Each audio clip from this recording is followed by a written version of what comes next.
మీ పేరు? ప్రసాద్ స్వామి. ఎన్ని సంవత్సరాల నుంచి పూజ చేస్తారు? 20 సంవత్సరాలు. ఓకే. దత్తాత్రేయ స్వామి గుడిలో ప్రత్యేకంగా శివ పూజ అంటే ప్రత్యేకంగా ఎంత స్వామివారు మాలకొండలో తపోశక్తి మొత్తం కూడా శివపార్వతుల ఆలయంలోనే ఒక గుడిలో చేసేవారు. అందుకని ఇక్కడ స్వామివారి మూలస్థానం పార్వతీ పరమేశ్వరులు అంటారు. అదొకటి స్వామివారి ఇక్కడ తపోశక్తి పొందిన చోటు. దీన్ని శ్రీదత్తవనం అంటారు. ప్రతి సంవత్సరం ఈ మాఘ బహుళ చతుర్దశి రోజున అత్యంత విధంగా శివరాత్రి కార్యక్రమాలు జరుగుతుంటాయి. చాలామంది జనం బయట దూర ప్రాంతానికి వస్తారు. అలాగే స్వయంగా స్వామివారు తన ఆలయానికి ఈశాన్య దిక్కులో ఏర్పరచుకున్న విధంగా ప్రత్యేకంగా చాలామంది లింగోద్భవ కాలంలో రాత్రి 11:30 నుంచి 2 గంటల దాకా అత్యంత వైభవంగా అభిషేకం జరుగుతుంది. గత 20 సంవత్సరాల నుంచి కూడా చాలామంది అభిషేకాల కోసం ఎదురు చూస్తూ ఉంటారు. చాలామంది ఉన్నారు. అవసరమైన వాళ్ళు, ఇష్టమైన వాళ్ళు స్వయంగా వాళ్ళు గోత్రనామాలు తోటలో నమోదు చేయించుకొని పాఠాన్ని చదివిస్తుంటారు. కొంతమంది డైరెక్ట్గా దూర ప్రాంతానికి వచ్చిన వాళ్ళు అభిషేకంలో పాల్గొంటారు. శివరాత్రి రోజు ఇది స్వామివారికి ఏకృతాభిషేకం జరుగుతుంది. అలాగే ప్రదోషకాలం సాయంత్రం 5 గంటలకు ఆయా సమయాల్లో భక్తులు గోత్రనామాలతో అభిషేకాలు. శివరాత్రి బాగా రద్దీగా ఉంటుంది కాబట్టి కొన్ని సమయాల్లో మనం అభిషేకం చేయాలి. అలాగే 11:30 వచ్చేసి లింగోద్భవ కాలం. అది చాలా ఇంపార్టెంట్. ఎందుకంటే మన భూమి మీద 12 జ్యోతిర్లింగాలు తెలిసి ఈ సమయంలో అంటారు కదా, బ్రహ్మ విష్ణు పోటీ పడ్డప్పుడు మధ్యలో సంక్షిప్తంగా చెప్తాను. మధ్యలో స్తంభం లాగా ఏర్పడడం, వాళ్ళ ఇద్దరు పోటీ తర్వాత ముందు స్తంభం ఎక్కడ మనం కనుక్కోవాలి దేవత చెప్పడం. ఆ స్తంభాన్ని ఎత్తుక్కుంటూ మీరు బయటకు వెళ్ళారు కానీ ఎక్కడ దానికోసం దొరకలేదు. ఆ టైంలో కొంత భస్మం కింద రాలేదు. దాన్ని లింగోద్భవ కాలం ఒక ప్రాణం. ఈ 12 జ్యోతిర్లింగాలు ద్వాదశ జ్యోతిర్లింగాలు సౌరాష్ట్ర సోమరాజంచ శ్రీశైల మల్లికార్జునం ఉజ్జయిన్యాం మహాకాళం ఓంకారం మల్లేశ్వరం పల్లవ్యాం వైద్యనాథం చ అకిన్యాం భీమశంకరం సేతు ముందేతు రామేశం నాగేశం దాంతా వారణాస్యాం విశ్వేశం త్రయంబకం కౌతమికటే హిమాలయతి కేదారాం కృష్ణేతస్వామి ఏతాని జ్యోతిర్లింగాలే సాయం సప్తజన్మ కుటుంబాలు అనే ఈ 12 జ్యోతిర్లింగాలు కూడా ఈ మాఘమాస బహుళ చతుర్దశి రోజు అర్ధరాత్రి సమయంలో భూమిలోంచి పొడుచుకొచ్చాయి. వాటిని పుట్టు శివులు అంటారు. ఆ సమయంలో అభిషేకాన్ని మనం లింగోద్భవ కాల అభిషేకం పలు చోట్ల ఒక్కొక్క ఆచారాన్ని బట్టి కళ్యాణం జరుపుతారు. కానీ మేము శాస్త్రోక్తంగా ఆది నుంచి కూడా లింగోద్భవ కాలంలో మరొక అరగంట 11 మొదలవుతుంది. చాలామంది జనసందేహంలో కూర్చున్నారు. ఆ అభిషేకం చాలా చేస్తుంటారు. ఆ టైంలో అందరూ కూడా స్వామివారి అన్నాభిషేకం పంచామృత స్వామి తిరిగిన తర్వాత అందరికీ కింద ప్రసాదాలు ఇచ్చి వారి వారి ప్రాంతాలు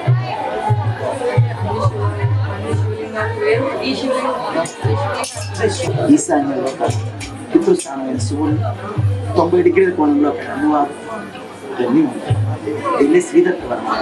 అన్ని రకాల సన్నిధులు ఉంటాయి.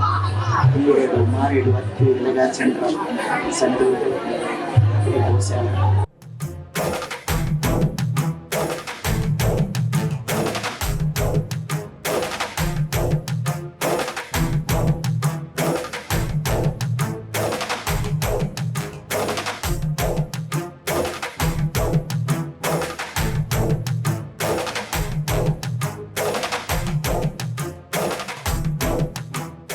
ఇప్పుడైతే శ్రీ దత్తాత్రేయ స్వామి మందిరం ధర్మకర్త గారు ప్రసాద్ గారు అయితే మనతో పాటు ఉన్నారు. అసలు ఎందుకు శివరాత్రి ఇంత ప్రత్యేకంగా దత్తాత్రేయ స్వామి గుళ్ళో చేస్తున్నారు అని చెప్పేసి సార్ మాటలను అడిగి తెలుసు. సార్, ఎందుకు శ్రీ దత్తాత్రేయ స్వామి గుళ్ళో అదే మందిరంలో ఎందుకు మహాశివరాత్రి ఇంత గొప్పగా చేస్తున్నారు సార్? 1972వ సంవత్సరంలో స్వామివారు ఇక్కడ ఆశ్రమం నిర్మించుకొని తపో సాధన ప్రారంభించారు. ఓకే. ఆ సంవత్సరం శివరాత్రికి ఇక్కడ ఒక స్వామివారు తపస్సు చేసుకుంటున్నారు అని తెలిసి వేలాది మంది భక్తులు ఇక్కడ చూద్దామని చెప్పి ఉత్సుకతతో ఇక్కడికి వచ్చారు. అది స్వామివారు ఫస్ట్ టైం స్వామివారు ఉన్నప్పుడు ఒక ఎక్కువ మంది భక్తులు రావడం, స్వామివారిని కలుసుకోవడం, శివరాత్రి రోజే చూడడం. స్వామివారు అది చూసిన తర్వాత వారికి క్రమంగా ఒక ఆలోచన వచ్చింది. తను భక్తులతో ఇంటరాక్ట్ అవ్వడానికి ఒక వేదిక అనిపించింది. తర్వాత అదే టైంలో ఎక్కువగా తనకు ఏకాంత భంగం అవుతుందని చెప్పి 2 రకాల ఆలోచనలతో ఉండేవారు. అలా క్రమంగా శివరాత్రి అనేది రోజు వచ్చి స్వామివారిని దర్శించుకోవడం ఒక 76వ సంవత్సరంలో స్వామివారికి శివరాత్రి రోజు ఇట్లా భక్తులు వచ్చిపోయిన తర్వాత ఆయన ఒక నిర్ణయానికి వచ్చారు.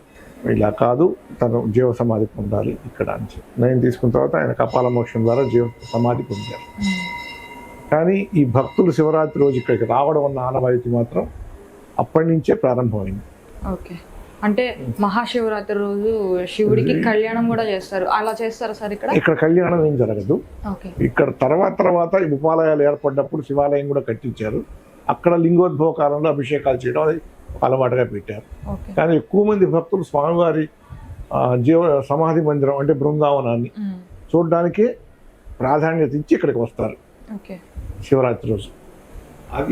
అది ఒక పెద్ద ఉత్సవంలాగా మారిపోయింది కాలంలో. వేలాది మంది భక్తులు రావడము, ఈ భక్తుల సౌకర్యార్థం ఏర్పాట్లు చేయడము, అలాగే ప్రభుత్వం వాళ్ళు కూడా ఆర్టీసీ బస్సుల్లో భక్తులు రాకపోకల కోసం ఏర్పాటు చేయడము. ఇలా క్రమంగా శివరాత్రి అనేది దత్తాత్రేయ స్వామి మందిరం తాలూకు ఉత్సవాల్లో ఒక పెద్ద భాగంగా ఏర్పడింది. మీకు గవర్నమెంట్ వాళ్ళు సపోర్ట్ చేస్తున్నారు సార్? అంటే ఆర్టీసీ బస్సులు కానీ ఏదైనా పబ్లిక్ ఇష్యూస్ 1986-87 సంవత్సరం నుంచే ఈ దత్తాత్రేయ స్వామి మందిరం ఎండోమెంట్ దేవాదాయ శాఖ ఆధీనంలో ఉంది. దేవాదాయ శాఖ వారి తరఫున కానీ ప్రభుత్వం వారి తరఫున కానీ శివరాత్రికి కానీ ఉత్సవాలకు కానీ సంపూర్ణ సహకారం ఉంది. ఆర్టీసీ వాళ్ళు బస్సులు ఏర్పాటు చేస్తారు, అలాగే ప్రైమరీ హెల్త్ సెంటర్ వాళ్ళు ఇక్కడ ఒక మెడికల్ క్యాంప్ పెడతారు. అట్లా ప్రభుత్వ పరంగా చేసే కార్యక్రమాలు వాళ్ళు చేస్తారు. అలా కాకుండా దేవస్థానం తరఫున మేము కూడా భక్తుల సౌకర్యం కోసం అన్నదానము, సాంస్కృతిక కార్యక్రమాలు ఇవి ఏర్పాటు చేస్తాం. అంటే ప్రజలు చూస్తే పెద్ద ఎత్తున వస్తున్నారు, ఎలాంటి ఫెసిలిటీస్ చూసారు సార్ వాళ్ళ కోసం? ఇక్కడ అన్నదానం ఉంది, ప్రజలు అంటే కూర్చోడానికి కానీ దానికి కానీ వసతి కల్పించడం కూడా షెల్టర్లు ఏర్పాటు చేశాము. వాళ్ళకు 2 పూట్ల అన్నదానం ఒకటి ఏర్పాటు చేస్తాము, తాగునీటి సౌకర్యాలు, ఇలా మౌలిక వస్తువులన్నీ కూడా ఏర్పాటు చేసాము. అంటే దాతలు ఎవరైనా ముందుకు వచ్చిస్తారు సార్? మొత్తం దాతలు ముందుకు వస్తారు, దాతలు కూడా ముందుకు వస్తారు. అన్నదానానికి దాతలు ఉంటారు. మొదటి నుంచి కూడా దాతల సహకారంతోనే ఇంత ఎత్తున చేయగలుగుతుంది. సార్ అసలు ఎందుకు ఇది దత్తాత్రేయ స్వామి గుడిలో శివరాత్రి ఇంత ప్రత్యేకంగా చేస్తారు సార్? శివరాత్రి ప్రత్యేకత గురించి చెప్పాలంటే స్వామివారికి పార్వతీ పరమేశ్వరులకు ఉన్న అనుబంధం గురించి ముందుగా చెప్పాల్సి వస్తుంది. స్వామివారి మాలకంలో తపస్సు చేసి ప్రారంభించింది పార్వతీదేవి మఠం అనే స్థలం నుంచి. అక్కడ శివాలయము పార్వతీదేవి మఠం మాలకొండకు ఉత్తరం వైపు కొండకు దిగువ భాగంలో ఉంది. స్వామివారు తన తపో సాధనకు ఆ 2 ప్రదేశాలను ఎన్నుకున్నారు. పార్వతీదేవి మఠంలో నివాసం ఉంటూ శివాలయంలో తపస్సు చేసుకునేవారు. మాలకొండకు శనివారం రోజు భక్తులు ఎక్కువగా వస్తారు కాబట్టి తన తపస్సుకు భంగం కలగకుండా ఉండడం కోసం శివాలయం పైన గుహలకు వెళ్ళిపోయి అక్కడ తపస్సు చేసుకునేవారు. శివాలయంలో తపస్సు చేసుకుంటూ అలా మాలకొండలో ఉన్నప్పుడే మా తల్లిదండ్రులకు స్వామివారు పరిచయం. మొదటి నుంచి కూడా స్వామివారికి, దత్తాత్రేయ స్వామివారికి శివుడితో కానీ పార్వతీదేవి మఠం దేవితో కానీ ఒక రకమైన తల్లి బిడ్డల సంబంధం ఉంది. స్వామివారు అక్కడ ఉండేవారు. కొన్నాళ్ళు ఆయన అక్కడ తపస్సు చేసుకోవడము, మా తల్లిదండ్రులతో పరిచయం ఏర్పడడం జరిగిన తర్వాత తన తపో సాధనకు భూమి కావాలి, ఆశ్రమం నిర్మించుకోవడానికి ఒక స్థలం కావాలి అని అడిగారు. స్థలం కావాలన్నప్పుడు మా తల్లిదండ్రులు ఏమన్నారంటే, ఇలా మా ఊరికి దగ్గరలో ఒక బీడు భూమి ఉంది, మీరు చూసి మీకు నచ్చితే నేను ఇస్తాము అని చెప్పారు. స్వామివారు ఒకరోజు ఇక్కడికి వచ్చి చూశారు. చూసినప్పుడు ఇది ఈ స్థలమే నాకు కావాలి, ఇది ఒకప్పుడు దత్తక్షేత్రము, అందువల్ల ఈ స్థలాన్ని ఎంపిక చేసుకుంటాను. అలా ప్రతి అడుగులోనూ ఇక్కడ ఈ క్షేత్రానికి మహాశివుడికి పార్వతీదేవికి ఒక రకమైన అనుబంధం అనేది ఒకటి ఉంది ఇక్కడ. అలాగే స్వామివారు తర్వాత తదనంతరం ఆశ్రమాన్ని నిర్మించుకొని ఇక్కడ తపస్సు చేసుకునేటప్పుడు చుట్టుపక్కల గ్రామాల్లో కూడా శివరాత్రికి ఉత్సవాలు జరిగేవి. అక్కడికి ఉత్సవాలకు వచ్చిన ప్రజలు ఇక్కడ ఒక స్వామివారు వెలిశారు అని చెప్పి ఉత్సుకతో ఇక్కడికి వచ్చి చూడడం మొదలుపెట్టారు స్వామివారిని. స్వామివారు కొంచెం అది ఇబ్బందిగా అనిపించినా ప్రజలను ఆపలేరు కదా, ప్రజలు వచ్చి చూడటం వెళ్ళిపోవడం జరిగింది.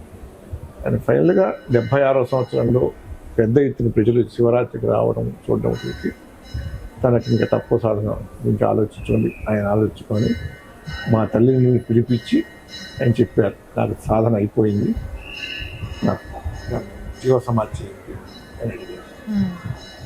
మా తల్లిదండ్రులు జీవ సమాధి తమ చేతులు చేయడానికి ఇష్టపడలేదు. తల్లిదండ్రులు కానీ స్వామివారికి అంతకుముందు ఉన్న శిష్య బృందం కానీ ఆశ్రమం నిర్మించిన వారు కానీ ఎవరు కూడా ఇష్టపడలేదు. అది కూడా శివరాత్రి రోజు జరిగిందంటారా? లేదు, శివరాత్రి తర్వాత జరిగింది. శివరాత్రి అయిపోయిన తర్వాత జరిగింది అనమాట. జరిగినప్పుడు స్వామివారు ఫైనల్గా ఒక నిర్ణయం తీసుకొని తన కపాల మోక్షం ద్వారా సిద్ధి పొందామని చెప్పారు. అలాగే 1976 మే 6వ తారీఖు నాడు ఆయన కపాల మోక్షం ద్వారా సిద్ధి పొందారు. సిద్ధి పొందినా కూడా స్వామివారు సమాధి చెందిన తర్వాత కూడా స్వామివారి బృందావనాన్ని శివరాత్రి నాడు వచ్చి దర్శించుకోవడం అనే ఆనవాయితీ మాత్రం అలాగే కొనసాగుతూ వస్తోంది. అంతకుముందు స్వామివారు జీవించి ఉన్నప్పుడు ఎలా ప్రజలు వచ్చారో అలాగే ప్రజలు రావడం మొదలుపెట్టారు శివరాత్రి. అందువల్ల క్రమంగా శివరాత్రి అనేది స్వామివారి తాలూకు ఉత్సవాల్లో ఒక భాగంగా ఏర్పడింది. పెద్ద ఎత్తున ప్రజలు రావడం, చుట్టుపక్కల గ్రామాల్లో ఉత్సవాలు జరుగుతుంటే అక్కడికి వచ్చిన ప్రజలందరూ ఇక్కడికి రావడం, ఇంకా ఇక్కడ ఉత్సవం ఇంత పెద్ద ఎత్తున జరిగేటప్పుడు సహజంగానే మౌలిక వసతులు ఏర్పాటు చేయాలి కాబట్టి ప్రభుత్వం వారు కూడా ప్రత్యేక బస్సులు ఏర్పాటు చేయడం మొదలుపెట్టారు. మేము కూడా మందిరాల తరఫున వచ్చిన ప్రజలకు తాగునీటి సౌకర్యము, అన్నదానము ఇలాంటి ఏర్పాటు చేయడము, వాళ్ళకు వస్తువులు కల్పించడము, ఇవన్నీ చేస్తూ వస్తున్నాం. ఇప్పుడు శివరాత్రి అనేది ఒక ప్రత్యేకమైన ఉత్సవం. ఇక్కడ ఆ రోజు నుంచి కూడా ఏ రోజైతే స్వామివారిని చూడడానికి ప్రజలు వచ్చారో ఆ రోజు స్వామివారు సిద్ధి పొందిన తర్వాత కూడా స్వామివారి బృందావనానికి ఇంకా పెద్ద ఎత్తున తరలి వస్తున్నారు. రావడమే కాదు, స్వామివారి దగ్గర తమ సమస్యలు చెప్పుకోవడం, అవి తీరిన తర్వాత తమ మొక్కులు చెల్లించుకోవడం, ఇవి కూడా శివరాత్రిలో జరుగుతాయి. ఇక్కడ శివరాత్రి అప్పుడు తలనీలాలు కూడా ఇస్తుంటారు కొంతమంది భక్తులు. శివాలయం దర్శించుకున్నాము. అన్ని గుళ్ళల్లో శివాలయం కన్నా ఈ శివాలయం కొంచెం ప్రత్యేకంగా ఉంది. అసలు దీని నిర్మాణం ఎలా జరిగిందంటారు? స్వామివారు సిద్ధి పొందిన తర్వాత సుమారుగా 3 సంవత్సరాల తర్వాత ఇక్కడ ఒక ఉపాలయం నిర్మిద్దాము, శివాలయం స్వామివారు తన తపస్సు మాలకొండలో శివాలయంలో చేసుకున్నారు కాబట్టి ఒక శివాలయం నిర్మిద్దామన్న ఆలోచన మా తల్లిదండ్రులకు కలిగిన తర్వాత అందుకు తగ్గ ఏర్పాట్లు చేసుకుంటుంటే కొంతమంది భక్తులు ఆ శివాలయంలో శివలింగం ఇవ్వడానికి ముందుకు వచ్చారు. శివలింగం నర్మదా నదీ తీరం నుంచి ఆ శివలింగాన్ని ప్రత్యేకంగా తీసుకురావడం జరిగింది. భక్తులు తీసుకుంటే అక్కడ ప్రతిష్ఠించడం జరిగింది అన్నమాట. అది నర్మదా నదీ తీరం నుంచి వచ్చిన శివలింగం కనుక సారలతో కూడా కొంచెం ప్రత్యేకతగా ఉంటుంది. ప్రతి శివరాత్రి రోజే కాదు, ప్రతి సోమవారం కూడా ఆ శివలింగానికి ప్రత్యేక అభిషేకాలు జరుగుతుంటాయి. శివరాత్రి రోజు ఇంకా ఎక్కువగా జరుగుతాయి. లింగోద్భవ కాలంలో అన్నాభిషేకం, ప్రత్యేక అభిషేకాలు ఇవి జరుగుతుంటాయి. అప్పటి నుంచి కూడా శివాలయంలో పూజలు జరగడం, ఇవి జరగడం ఒక పద్ధతిగా జరుగుతూ వస్తుంది.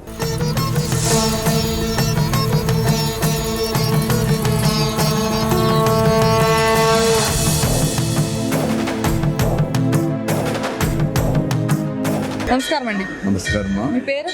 గుంటూరు భాస్కర్ రావు. ఓకే, ఎన్ని ఇయర్స్ నుంచి ఇక్కడ ఉన్నారు మీరు? ఎవ్రీ వీక్ వస్తా. For the last 2 years 108 weeks రావాలని నియమం పెట్టుకున్నారు. శివరాత్రి ఎందుకు ఇంత ప్రత్యేకంగా చేస్తున్నారు ఇక్కడ? ఈ యొక్క దత్తాత్రేయ అంశతో ఉన్న పూజ చేసినటువంటి స్వామీజీ వారి యొక్క అభిమతం ఇక్కడ శివుడు ప్రత్యేకం ఉన్నాడని ఆయన నమ్మకం. మీరు దత్తాత్రేయ స్వామి చూసారా? నేను చూశానమ్మా. చూశాను. అంటే ఇక్కడ కోరుకున్నవి తీరుతాయని చెప్పేసి ఒక నమ్మకం ఉంది. దాని మీద మీరేం చెప్తారు? మామూలుగా కాదు, నేనే ఉదాహరణ. మొదట ఫస్ట్ 3 weeks వచ్చా, ఇంటూ ఆఫ్ చేయండి అన్నారు. 108 నియమం పెట్టుకున్నామ్మా, నేను ఆఫ్ చేయనన్నా. 6వ వారంలో ఏదైతే నా కేసు ఫైల్ పోయిందో ఎక్కడ ప్రైమ్ మినిస్టర్ ఆఫీసర్లో అది ట్రేస్ అయింది. అది మొదటిది. 2014లో తీసుకున్నాడు. జగ్గారెడ్డి సంగారెడ్డి ఎమ్మెల్యే బావుమరి ఇవ్వడు. నన్ను టెన్షన్ పెడతాడు. ఇచ్చిన వాళ్ళు ఊరుకోవడంలా. అప్పటికి ఒక 7 ఏళ్ళు ఎవ్రీ మంత్ 1 lakh ఇంట్రెస్ట్ కట్టా. దాంతో ఒక 3 వారాల్లో ఇస్తాను, వడ్డీ ఇవ్వను అని రైట్ ఇచ్చి ఐ గాట్ 50 లక్షలు వచ్చింది. సర్వీస్ మ్యాటర్ ట్రేస్ అయింది. లాస్ట్ 95th వీక్లో కోర్టు ఆర్డర్ ఇచ్చింది. 2,96,00,000 ఏరియర్స్ పేమెంట్. ఓకే. దాన్ని సబ్మిట్ చేశాను మొన్ననే. ఇది 97వ వారం. చెప్పమ్మా. ఓకే. ఇప్పుడు శివరాత్రి వస్తున్నారు కదా, మీకు ఇవన్నీ ఎలా ఉన్నాయి? అంటే భోజన కార్యక్రమం కానీ ఏమైనా ఫెసిలిటీస్ అన్నీ బాగున్నాయా? ఫస్ట్ క్లాస్, సూపర్, అంత ఫెసిలిటీస్ అన్నీ బాగున్నాయి. బ్రహ్మాండంగా.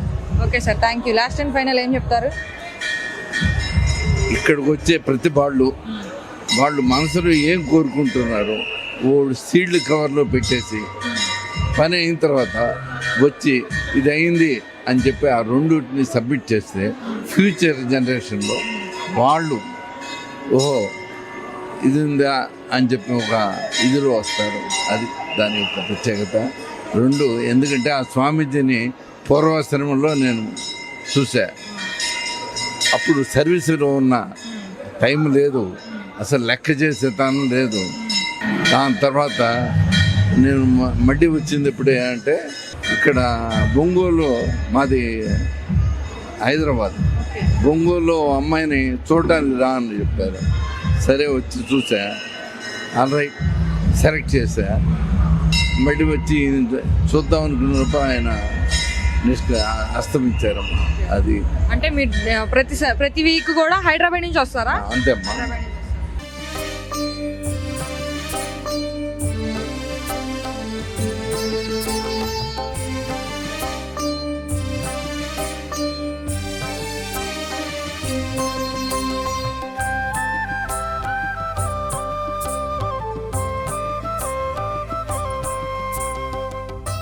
మంత్రులు గారు నమస్కారం అండి. నమస్తే. మీ పేరు? రామబ్రహ్మచారి. ఎక్కడి నుంచి, ఎన్ని ఇయర్స్ నుంచి చేస్తున్నారు ఇక్కడ? ఇక్కడ 20 సంవత్సరాల నుంచి చేస్తాను. ఓకే. ఎక్కడి నుంచి వస్తారు రోజు? మేము ఇప్పుడు కావాలి నుంచి వస్తున్నాను. ఓకే. నేను 19 సంవత్సరాలు అయిన తర్వాత నాకు ఆరోగ్యం బాగలేకుండా వచ్చింది. ఓకే. మైండ్ అసలు ఫెయిల్ అయిపోయింది. ఓకే. అన్నం ఆహారం లేకుండా ఉన్నది. మా తల్లిదండ్రులు మోసుకొని తిరిగారు. ఇక్కడ భక్తులు కూడా నన్ను మోసుకొని తిరిగారు. తర్వాత ఒక వారం రోజులకి మొత్తం కంట్రోల్ అయిపోయి బాగా అయిపోయింది. మొత్తం తగ్గిపోయింది. తర్వాత నేను మండలాలు చేశాను. సోమవారికి 41 రోజులు మండలం చేశాను. అట్నే దత్తాయ స్వామి చేశాను, ఆంజనేయ స్వామి చేశాను, శివపార్వతులు చేశాను. అవి చేసిన తర్వాత మళ్ళీ అమ్మగారు, ప్రభావత్ అమ్మగారు నన్ను పూజారిగా పెట్టారు. పూజారిగా పెట్టిన ఆయన నువ్వు అన్నీ చదువుకుంటున్నావు కాబట్టి చేయను ఆయన అంటే అప్పటి నుంచి మైండ్ అంతా బాగుంది. తర్వాత నేను ఫస్ట్లో బంగారు పని చేసేవాడిని, ఆచార్యులు. అది వదిలేసేసి పూజారిగానే చేస్తా ఉన్నాను. ఇంకా స్వామి సన్నిధిలో నిర్ణయించుకున్నాను, ఇంకా అన్ని వదిలేసి ఇక్కడే ఉండాలని నిర్ణయించుకున్నాను. తర్వాత మ్యారేజ్ అయిన తర్వాత కావాలి వెళ్ళాల్సి వచ్చి కావాలి వెళ్ళాము. అక్కడ కూడా అమ్మవారు అనుగ్రహించి కలుగొల శ్యామల దేవి దేవస్థానంలో పూజారిగా చేస్తున్నాను. ఆ విధంగా అక్కడ శుక్రవారం చేసుకొని ఇక్కడ శని ఆదివారాలు అప్పటి నుంచి వస్తూ ఉన్నాను. మీకు చిన్నప్పుడు బాగాలేదన్నారు కదా, ఏ ఏజ్ లో బాగాలేదు మీకు? అదే 19 సంవత్సరాలు అప్పుడు బాగలేదు. ఇప్పుడు అంతా బాగుందంటారా? బాగుంది. మీ బాబు అతను? మా బాబు, మా కుమారుడు. అంతా బాగుందంటారా? తర్వాత మ్యారేజ్ కావడం, పిల్లల పుట్టడం అంతా. ఓకేనండి, థ్యాంక్ యూ. నమస్కారం. సంగం మండలం. ఎన్ని ఇయర్స్ వస్తున్నారు ఇక్కడికి? 2 సంవత్సరాలు వచ్చి మళ్ళీ ఇప్పుడు వస్తున్నాం. 2 సంవత్సరాల తర్వాత వస్తున్నారా? ఇక్కడ శివరాత్రి సందర్భంగా ఏర్పాట్లు అన్ని ఎలా ఉన్నాయి? బ్రహ్మాండంగా ఉన్నాయమ్మా. ఓకే. ఫెసిలిటీస్ అన్ని బాగున్నాయా? అన్నీ బాగున్నాయి.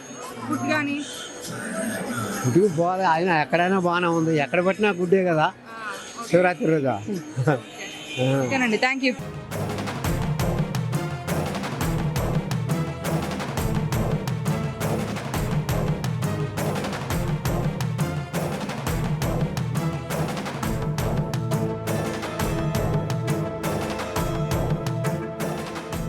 మీ పేరు? లక్ష్మి. ఓకే. ఇక్కడికి ఎన్ని ఇయర్స్ నుంచి వస్తున్నారు? 8 years అయింది. ఓకే. దేనిలో చూసి వచ్చారు మేడం? ఫేస్బుక్లో వచ్చింది. ఓకే. ఫస్ట్ టైం ఫేస్బుక్ చూసాను. చూసి ఒక 1 month అలా కంటిన్యూ చేస్తుంటే ఒకసారి ఆ నెంబర్కి కాల్ చేశాను. ప్రసాద్ గారికి అడ్రస్ చెప్పారు, వచ్చాను. అంటే ప్రతి శివరాత్రికి వస్తారా? అంటే మధ్యలో కోవిడ్ టైంలో రాలేదు, తర్వాత వచ్చాను. మళ్ళీ ఇప్పుడు వస్తుంది. అంటే ఇక్కడ శివరాత్రి కదా, ఫెసిలిటీస్ అన్ని ఎలా ఉన్నాయి? అన్నీ బాగుంది. దేనికి వంక పట్టే పని లేదు, దేనికి వెళ్ళచ్చు. తీసుకునే రెస్పాన్స్ కానీ ఏదైనా సరే అంటే ఏటీఎస్గా ఎందుకు వచ్చారు మేడం? ఏమన్నా అనుకోని వస్తున్నారు లేదంటే మొక్క?